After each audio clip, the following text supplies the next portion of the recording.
Hello dear student, welcome. तो exam में बच्चे लोग डिस्टिंग्विश कैसे भी घुमा फिरा के आएगा, तो अभी हम लोग कैसे शॉर्टकट में पढ़ेंगे। आ जाओ। अभी दिया फिक्स डिपॉजिट, अभी इधर रिकरिंग है ना, इधर एग्जाम में आएगा करंट अकाउंट आएगा। तो अपने हम लोग ने उसी में पढ़ा ना, करंट अकाउंट कौन ओपन करता है? बिजनेसमैन। फिक्स डिपॉजिट जो लमसम अमाउंट डालते हैं, इसमें इंटरेस्ट जीरो रहता है, इसमें इंटरेस्ट ज़्यादा मिलता है, ऐसा करके डाल सकते हैं। टोटल यूटिलिटी मतलब sum total of all utility, इसका फॉर्मूला लिख देना, ये मीनिंग लिख देने का, लिख देने का total utility U1 plus U2 plus U3 dot dot dot dot UN। और जैसे क्या लिखने का स्टार्टिंग, ये हमेशा नंबर में रहता है और ये पॉजिटिव में रहता है।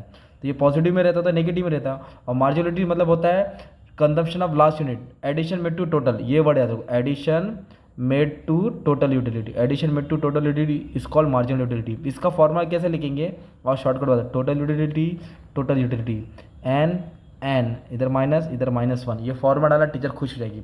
और लाइन बोलूँ, TU का स्लोप्स अपवर्ड, MU का स्लोप्स डाउनवर्ड, ये अपवर्ड जाता है डाउनवर्ड जाता है, इस तरह तुम्हारा मार्क्स बढ़ रहा है बच्चा। पूरा मैंने चीज़ अपलोड कर दिया, पढ़ा दिया।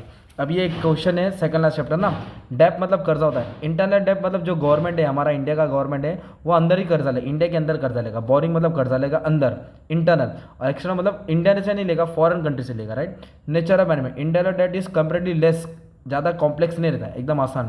ये मोर कॉम्प्लेक्स ज़्यादा, और इधर प्रेशर कम है, इधर प्रेशर ज़्यादा। अब ये नहीं आएगा एग्जाम में, ये आ सकता है रेवेन्यू एक्सपेंडिचर, कैपिटल एक्सपेंडिचर। तो आपको मालूम है रेवेन्यू मतलब छोटा मोटा खर्चा, कैपिटल बोलते हैं बड़ा बड़ा खर्चा। रेवेन्यू का एग्जाम्पल डालने का सैलरी है ना, पेंशन। और कैपिटल एक्सपेंडिचर मतलब बिल्डिंग बनाना, इंफ्रास्ट्रक्चर, ये सब डाल देंगे। या फिर ये आ सकता है टैक्स, नॉन टैक्स आएगा, डायरेक्ट टैक्स, इनडायरेक्ट टैक्स आएगा। बस मैं समझा दिया। प्राइस इंडेक्स, तो प्राइस इंडेक्स क्या करता है, ये मेजर करता है, मतलब ratio of sum of price, मतलब प्राइस का टोटल लेके बेस ईयर और करंट ईयर को डिवाइड करता है। ये प्राइस को देखता है तो ये क्वांटिटी को देखता है। और फॉर्मा डाल देने का था, क्या डाल देने का था? फॉर्मा डाल देने का था मस्त में। ओके, ये 8 मार्क का आंसर आएगा। Okay, types of price elastic, unity elastic, perfect elastic, perfect in elastic, relative elastic, relative in elastic. और कुछ इधर है दिया, बच्चा आ जाओ। ऑर्गेनाइज सेक्टर, ऑर्गेनाइज सेक्टर वह होता है जो RBI के गाइडलाइन के थ्रू लेन देन करता है। अनऑर्गेनाइज बोले तो 21 दिन में पैसा डबल।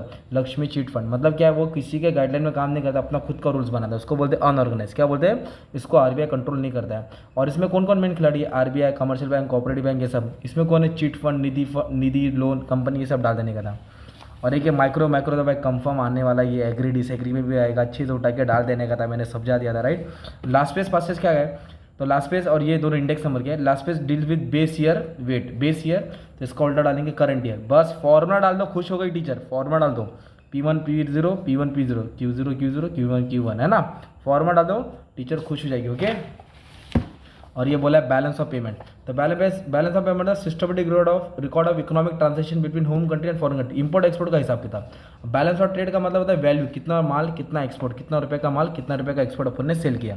अब ये भी क्या एकदम इजी है, मनी मार्केट, कैपिटल मार्केट। तो मनी मार्केट शॉर्ट टर्म होता है, कैपिटल मार्केट लॉन्ग टर्म होता है। मनी मार्केट में मेन खिलाड़ी कौन है? RBI, कमर्शियल बैंक, है ना, कोऑपरेटिव बैंक। और कैपिटल मार्केट में मेन खिलाड़ी स्टॉक मार्केट, हर्षद मेहता याद करने का, राइट।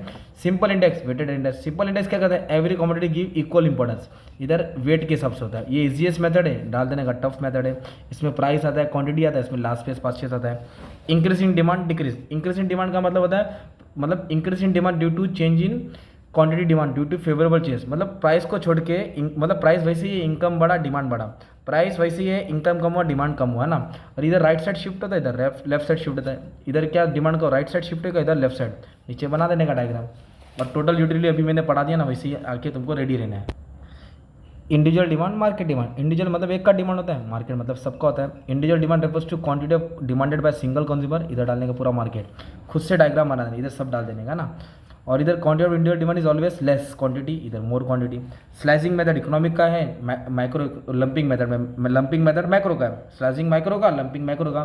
ये क्या करता है? सेग्रीगेट इंडिविजुअल इकोनॉमिक यूनिट, मतलब एक को अलग अलग करता है, ये सबको एक साथ करता है ना। ये इंडिपेंडेंट स्टडी करता है, ये इंटरडिपेंडेंट स्टडी करता है। स्लाइसिंग मेथड किसने दिया था? फ्रिश ने दिया था, ये कीन्स ने दिया था। किसने दिया था? कीन्स। स्टॉक रुकी हुई चीज़, सप्लाई बेची हुई चीज़। स्टॉक जो रखे रखा है, सप्लाई जो उसमें से जाता है। स्टॉक क्या? Total quantity of commodity available for sale. और सप्लाई जो बेचने के लिए होता है। Stock is the source of supply, supply is flow concept. ये रुका हुआ चीज़, ये बहता हुआ चीज़। स्टॉक ज़्यादा रहेगा, सप्लाई कम रहेगा।